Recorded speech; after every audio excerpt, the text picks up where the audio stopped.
en haute mer appelle la coopération entre les États. Et déjà, entre le Sénégal et la Mauritanie, il y a une coopération qui est en très bonne voie. Et une première rencontre a eu lieu déjà en avril 2026 et une autre est prévue pour juillet. Et nous comptons engager la même dynamique avec la Gambie et la Guinée-Bissau.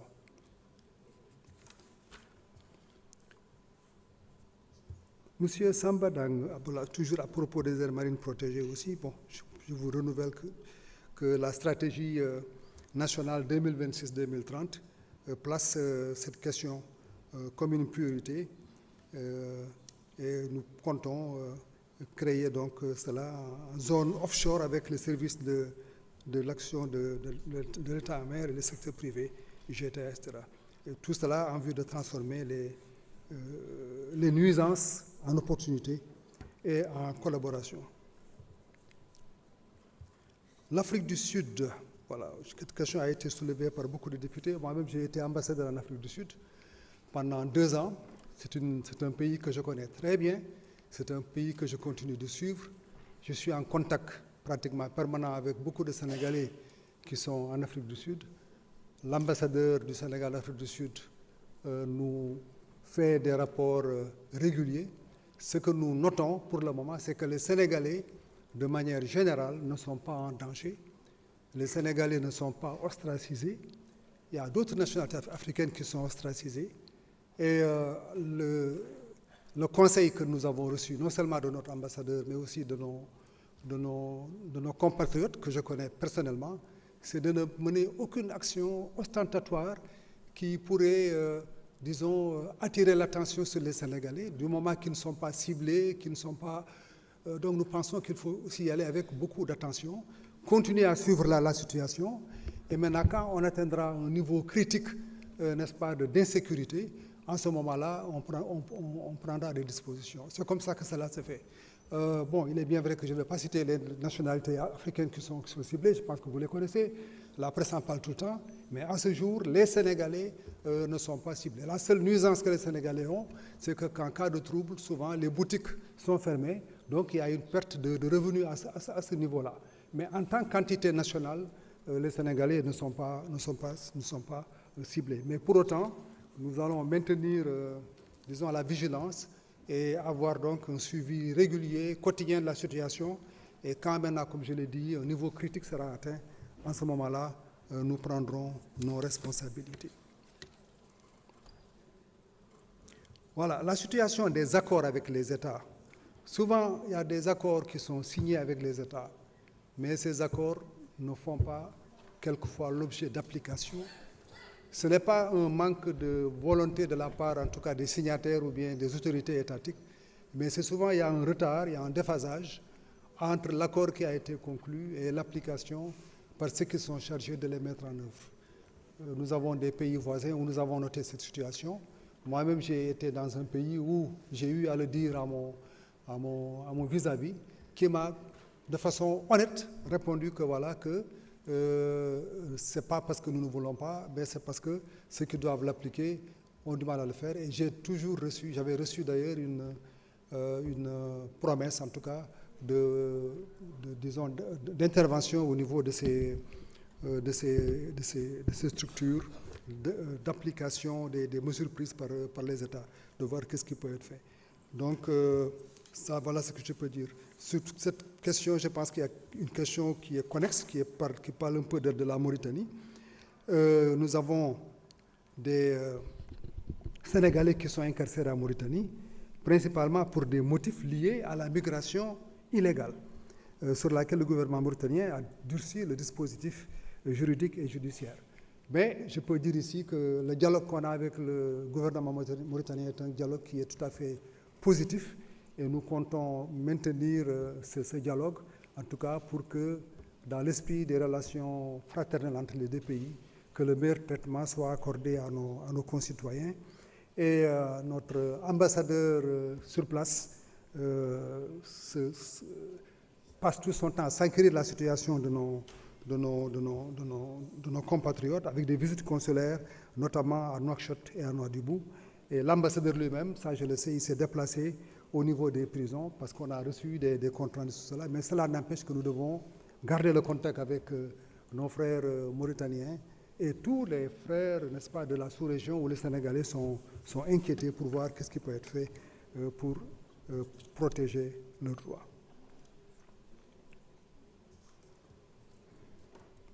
Je suis d'accord avec Madame l'honorable Fatou Diop sur la nécessité de mener au niveau de New York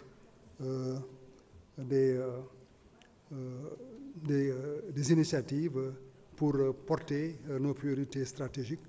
Et je voudrais ici saluer la coopération et le travail conjoint que nous avons eu à faire.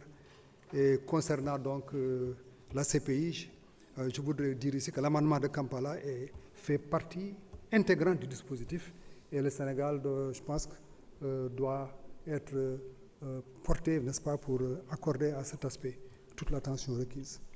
Bon, je ne sais pas s'il y a beaucoup de questions précises qui ont été posées. Il me sera difficile de répondre à ces questions. Mais voilà, de façon ramassée, ce que je peux dire des principales questions qui ont été évoquées, en remerciant encore une fois la Commission des Affaires étrangères pour la qualité de sa participation, n'est-ce pas, aux échanges qu'on a eus, et vous dire aussi notre disponibilité à travailler avec vous, en tout cas pour faire en sorte que notre politique étrangère soit la plus forte possible, avec la participation de toutes les parties, disons, qui composent le Sénégal et dont l'Assemblée nationale constitue une très belle représentation. Je vous remercie. Merci, Monsieur le ministre de l'Intégration africaine, des Affaires étrangères et des Sénégalais de l'extérieur. Mesdames et Messieurs, waxtaan wi jeex na dañuy jublu ci vote bi.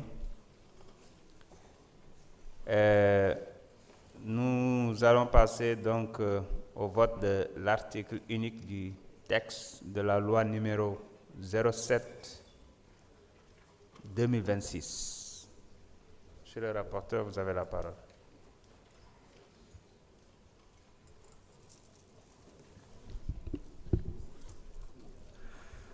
Article unique. Le président de la République est autorisé à ratifier l'accord se rapportant à la Convention des Nations Unies sur le droit de la mer et portant sur la conservation et l'utilisation durable de la diversité biologique marine des zones ne relevant pas de la juridiction nationale. Merci. Je mets aux voix l'article unique. Le vote démarre.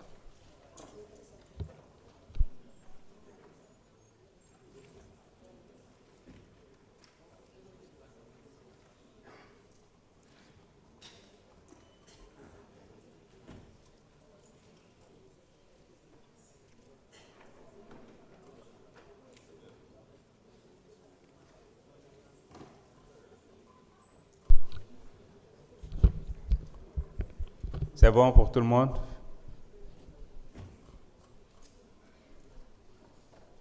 Le vote est clos.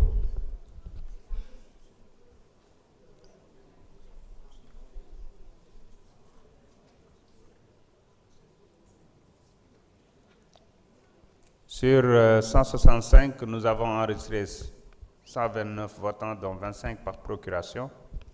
Pour 129, contre 0, abstention 0. L'Assemblée a adopté à l'unanimité.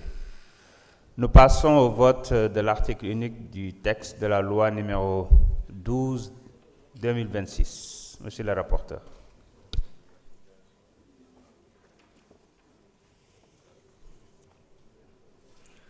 Article unique.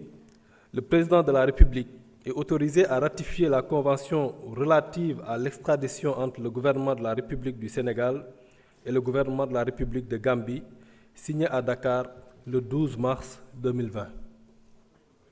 Merci. Je mets aux voix l'article unique. Le vote démarre.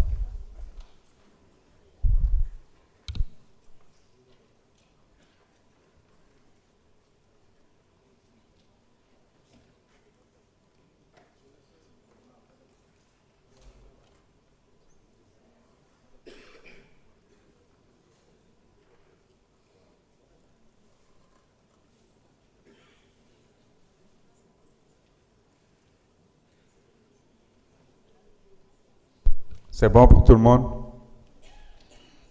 Le vote est clos.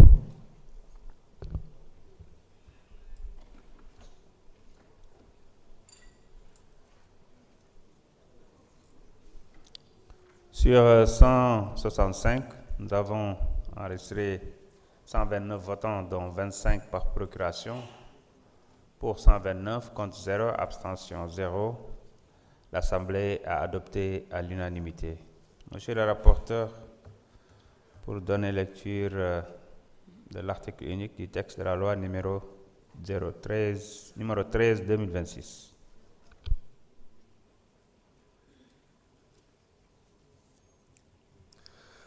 Article unique.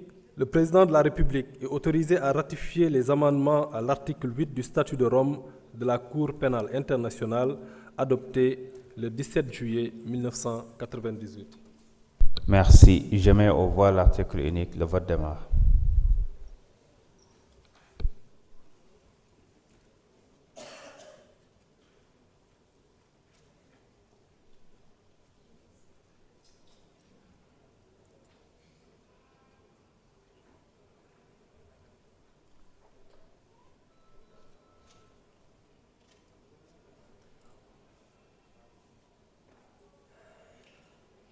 C'est bon pour tout le monde?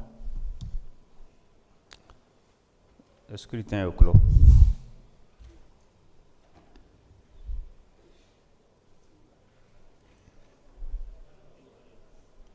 Sur 165, nous avons enregistré 131, dont 26 par procuration. Pour 131, contre 0, abstention 0. L'Assemblée a adopté à l'unanimité. Nous allons passer maintenant au vote de l'article unique du texte de la loi numéro 14/2026. Monsieur le rapporteur.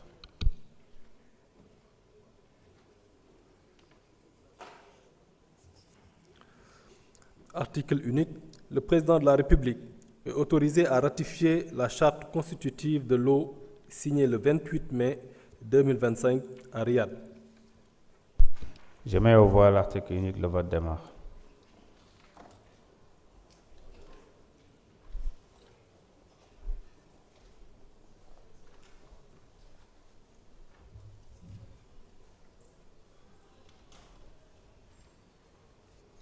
C'est bon pour tout le monde? C'est bon pour tout le monde?